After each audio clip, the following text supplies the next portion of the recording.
시청자 여러분 안녕하세요. 헤드라인을 넘어선 시각 이서연입니다.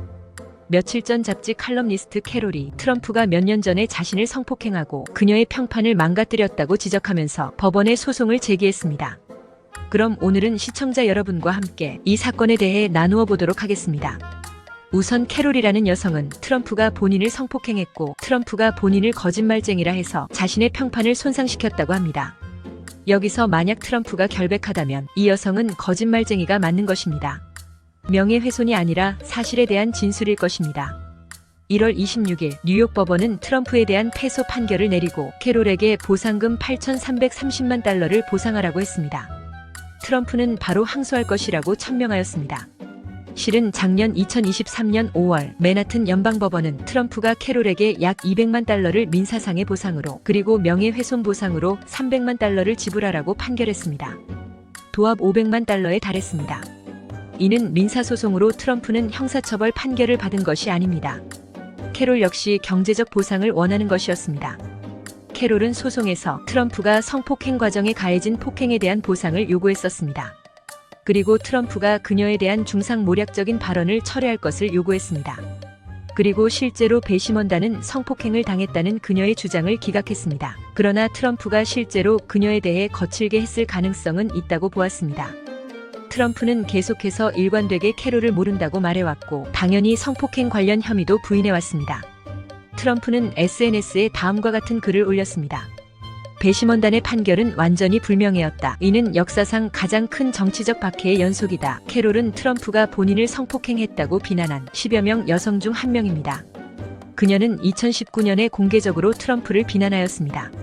트럼프가 90년대 중반에 맨해튼의 고급 백화점 피팅룸에서 그녀를 성폭행했다고 말했습니다.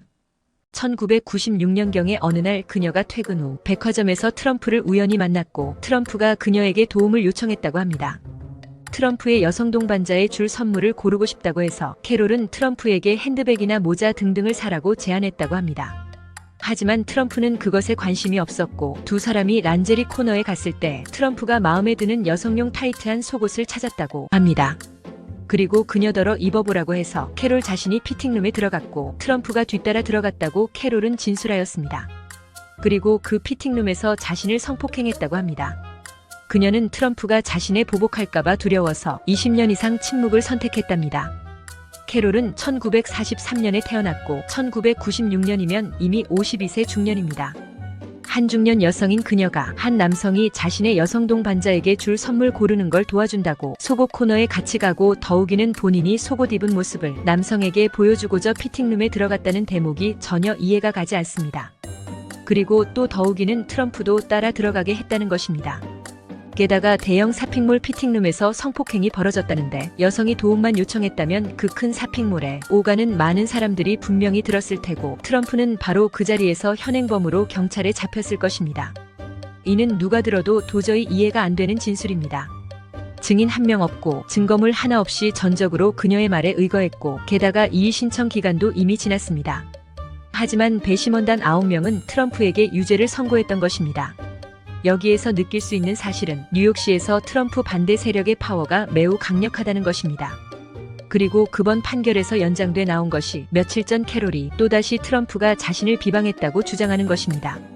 2019년 판결 후 트럼프는 성폭행을 부인하면서 캐롤은 자신이 좋아하는 타입이 아니라고 말하였습니다. 트럼프는 거침없는 발언으로 늘 사람들을 놀래키긴 합니다. 캐롤은 진실을 밝히기 위해 자신의 평판이 손해를 입었고 그 손해배상으로 최소한 1,000만 달러를 트럼프에게 요구한 것입니다. 이번 사건을 심리한 판사 루이스 카플라는 작년 성폭행 사건은 이미 판결이 내려졌었기 때문에 이번 배심원단은 성폭행 여부에 관한 토론이 아니다. 트럼프의 새로운 사건에 대한 보상 금액만 고려했다라고 언급했습니다. 판결이 나고 트럼프는 자신의 SNS에 계속해서 메시지를 남겼습니다. 이 사건은 순전히 허구이다. 캐롤에 대한 신뢰도뿐만 아니라 캐롤의 법적 대응 비용은 민주당의 자금 지원 비영리 단체를 통해 지급되었다라고 폭로하였습니다. 트럼프는 법정에서 캐롤 변호사가 나와 최종 변론을 기다리는 동안 화를 내며 법정을 나와버렸습니다. 캐롤 변호사가 변론을 마치자 다시 법정으로 들어갔습니다. 판결이 끝나고 트럼프는 이곳이 더 이상 미국이 아니라고 천명하면서 반드시 항소할 것임을 밝혔습니다. 재심 장소는 무조건 뉴욕이 아닌 다른 곳이어야 트럼프가 이길 가능성이 있을 것으로 보아집니다. 이상입니다. 시청해주셔서 감사합니다. 저의 뉴스가 좋으셨다면 구독과 좋아요 버튼 누르시는 것도 잊지 마시고요. 여러분의 성원이 제가 채널을 만드는데 큰 도움이 된답니다.